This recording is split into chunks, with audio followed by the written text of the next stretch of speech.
El Tango de Uruguay. Chapter 1: The Beginning of Tango.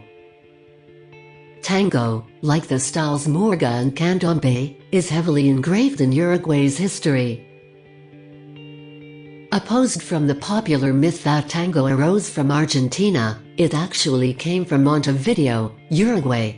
Though tango originated in Uruguay, it is not the art of Uruguay, nor is it the art of Argentina, but it is the art of the Rio de la Plata, the River of the Plates or the River of Silver, especially in Montevideo and Buenos Aires, the capitals of both countries.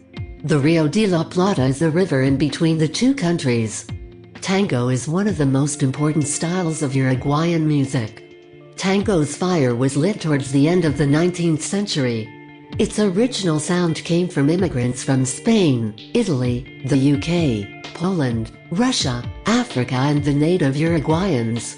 The first sound of tango was cheerful and spirited. This music was made in the slums and hoods of Montevideo and Buenos Aires. The energetic music helped the people in poverty deal with the pain and suffering they had to go through. As tango's music and dance began to spread farther from the Rio de la Plata and to middle-class areas, the music became more forlorn and sharp.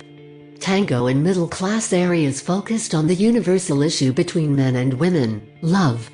Tango's music then focused on small topics such as the rupture of couples, missing friends, and past memories. The ones who had less focused on making their music look on the positive things they hoped were coming, while the ones who had more focused on the negative. Chapter 2: Tango Through the Times. The original tango was 100% instrumental. When tango spread across the river and farther away, Carlos Gardel, the king of tango, realized that music such as this had to be accompanied by sorrowful lyrics. Originally, a tango orchestra included flutes, guitars, and a trio of violins. By the end of the 19th century, a portable organ called an organito was added, as was the instrument we now most closely associate with this music, the bandoneon, a type of concertina or accordion. Over time the tango orchestra evolved into a sextet consisting of piano, double bass, 2 violins and 2 bandoneons. There are many ways that tango could have spread through Europe and the rest of the world. One myth is of when many men and women from Uruguay came to France. When they came to France, they attended many parties and social gatherings. There were 2 men who were attending a party, and one saw a piano. The first man sneaked to the piano and began to play a tango rhythm. Everyone attending this party was appalled by the unfamiliar music. The second man grabbed a French woman and began to tango with her. All the men and women were in dismay at the couple dancing. When the Uruguayan man spun the woman, her dress would fly up to show her lower leg. Nobody in France had seen such dancing. The word had spread rather quickly about the man at the piano and the man dancing. Tango became the dance that needed to be learned. There are many ways tango could have spread through Europe and the rest of the world. But all the ways were probably similar. Chapter 3: Uruguay and Argentina. For a century, Argentina and Uruguay have dueled over who invented tango, the sultry music and dance accompanied by the Latin passion.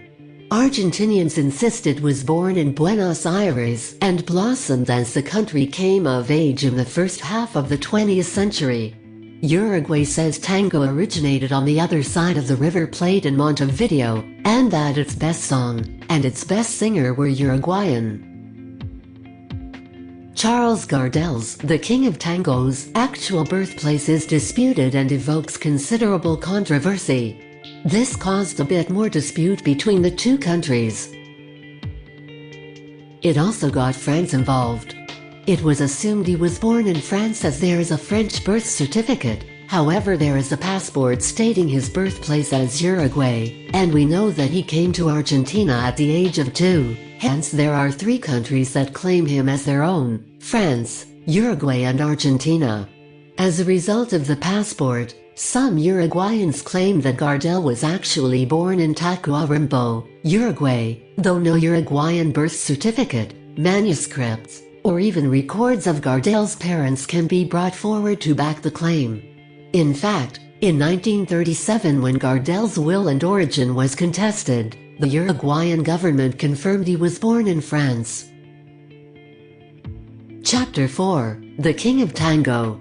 Carlos Gardel, Charles Romuald Gardez, from December 11, 1890 to June 24, 1935, was born at just the right time.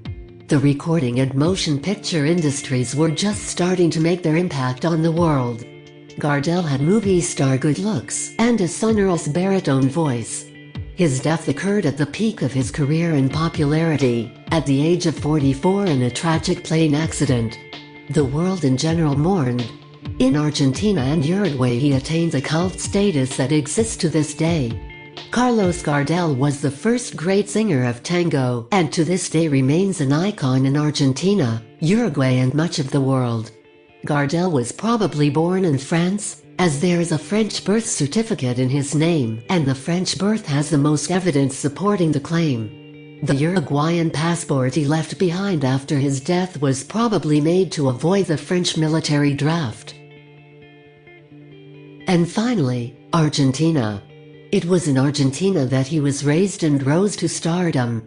It is with Argentina and its long tradition of tango music and dance that his name is most often associated. When asked, Gardel would only say that he was born at age 2½ in Buenos Aires. His early days were rough. Gardel's mother, Berthe, was unmarried and his father did not recognize him. Berthe and Carlos immigrated to Buenos Aires in 1893. They lived in a poor part of town and Gardel spent his time in the streets. He dropped out of school in 1906 at the age of 15 and started singing in bars, festivals and private parties. Carlos is the Spanish version of Charles, and around this time he changed his name from Gardez to Gardel. Mi no que triste was the hit song that sent Gardel skyrocketing in popularity. Based on music and lyrics by two other composers, the tango lyrics were provocative. How is a song like this going to go over with the genteel public? Friends advised Gardel against performing the piece. Rosanna refused to participate, leaving Gardel to sing the tango alone on stage. The public loved it. Gardel recorded it. Mi no que triste became the first recorded vocal tango, since tango was considered an instrumental genre, and the public eagerly grabbed the recording. This brought us to the tango we know and love today.